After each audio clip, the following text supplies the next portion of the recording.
Baik, terima kasih. Nama saya Grace Kajadahi. Saya advisor dari program ZME atau Center for Migration and Development dari GIZ Jerman, yaitu kerjasama teknis Jerman dengan pemerintah Indonesia.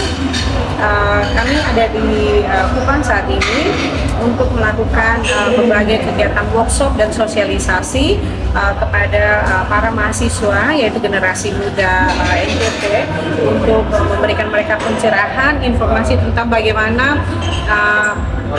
begitu banyak peluang kerja di luar negeri saat ini.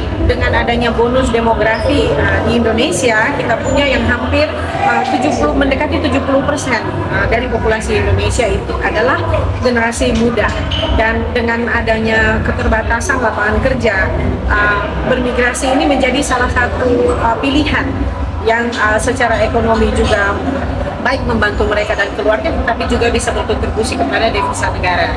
Dan kami hadir di sini untuk memberikan bahwa bermigrasi itu tidak selalu yang kita mendengar selama ini, bahwa orang dari NTT itu mengalami berbagai macam masalah, berbagai macam tindak kekerasan, bahkan berujung pada kematian. Ada jalur migrasi yang aman dengan melalui jalur-jalur yang benar, dan kita dipersiapkan secara kompetensi yang dimiliki oleh negara tujuan atau kompetensi yang dituntut oleh negara tujuan. Misalnya Jerman contohnya, karena kami dari kerjasama Jerman menuntut calon pekerja yang mau kesana terus bisa berbahasa Jerman dan memiliki kompetensi yang dibutuhkan di sana. Berbagai sektor, dan sektor kesehatan, misalnya perawatan, asisten perawat, kemudian misalnya asisten untuk rumah mati jompo, kemudian ada juga program Ausbildung, yaitu program magang, dual Ausbildung, atau dalam hal ini misalnya walaupun dia sudah S1, dia tetap bisa mengikuti program Ausbildung ini untuk mahasiswa-mahasiswa dari sekolah kejuruan.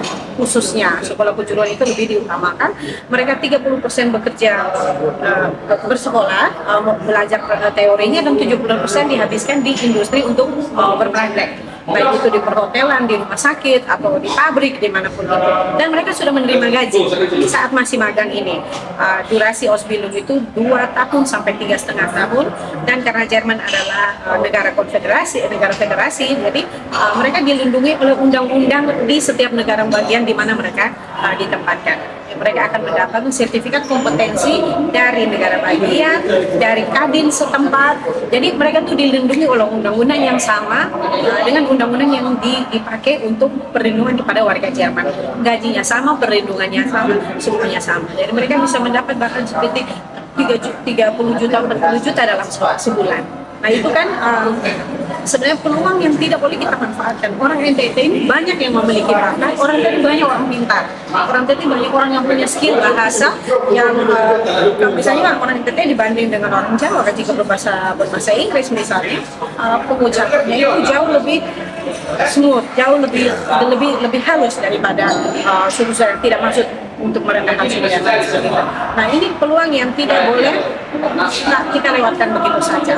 Mari generasi muda NTT, jangan hanya kita mau menjadi PNS, hanya mau menjadi pegawai tetap dan ini, tapi ayo, dunia ini sangat luas. Selagi masih ada kesempatan, masih kuat untuk jalan-jalan ke luar negeri, ayo manfaatkan kesempatan ini, pakai jalur yang aman melalui jalur pemerintah, BP3Mi. Jangan terlalu percaya pada calon, tapi ada sosialisasi seperti ini untuk memberikan pencerahan informasi terkait safe migration to Germany. Mungkin itu saja. Terima kasih. Kemudian bagaimana mereka yang berminat untuk ikut program ini, tapi mereka belum bisa berbahasa Jerman, Bu? Oke. Jerman ini salah satu negara yang memang mempertahankan identitas nasionalnya. Jadi memang itu merupakan kewajiban untuk seseorang itu mencapai level bahasa Jerman pada tingkat tertentu, tergantung kepada profesi yang diminati. Misalnya, kalau dia perawat, karena terminologi di dalam keperawatan dalam rumah sakit itu kan bahasanya sedikit lebih tinggi, jadi dia itu harus levelnya B2. Kalau mau mengikuti Ausbildung, misalnya anak teknik elektro, misalnya, atau anak teknisi IT misalnya, dia mau melamar, dia boleh sebatas S1. Ada juga level lain-lain, misalnya untuk bekerja di hotelan, misalnya dia bisa dengan level A2 seperti itu. Jadi berbeda-beda tingkatnya. Tapi bahasa Jerman itu mandatory, wajib hukum untuk bermigrasi ke Jerman. Kemudian bagaimana dengan warga Kota Kupang atau masyarakat NTT yang mungkin berminat tapi mereka tidak bisa, tidak tahu mengakses informasinya di mana? Mungkin Ibu bisa jelaskan untuk ke masyarakat. Baik, kalau untuk informasi seperti keperawatan atau hospitality itu baru dibuka, itu melalui BP3MI setempat, BP3MI Provinsi NTT, ataupun bisa mengakses kepada Sisko PMI milik dari Kementerian Perlindungan Pekerja Migran Indonesia. Nah, kalau masalah Ausbildung, karena itu masih ada masih ada tarik ulur di pemerintah sendiri. Ausbildung ini mau diampu oleh kementerian yang mana? Karena dia magang, berarti dia pendidikan, tetapi dia juga menerima gaji, berarti dia juga termasuk pekerja migran sebenarnya. Jadi masih belum ada kepastian kementerian mana yang akan mengampu. Jadi selama ini jalurnya mandiri. Mereka mencari informasi di website Make It in Germany, misalnya di situ ada posisi-posisi yang bisa dilamar. Ya, itu terbuka kepada seluruh negara. Jadi silakan berkompetisi di situ. Kita juga harus buktikan bahwa kita ini bukan hanya sekedar mengirim pembantu atau mengirim orang ke kebun kelapa sawit saja yang sesuai dengan masalah. Kita orang NTT juga bisa. Baik, terima kasih banyak ya Mbak.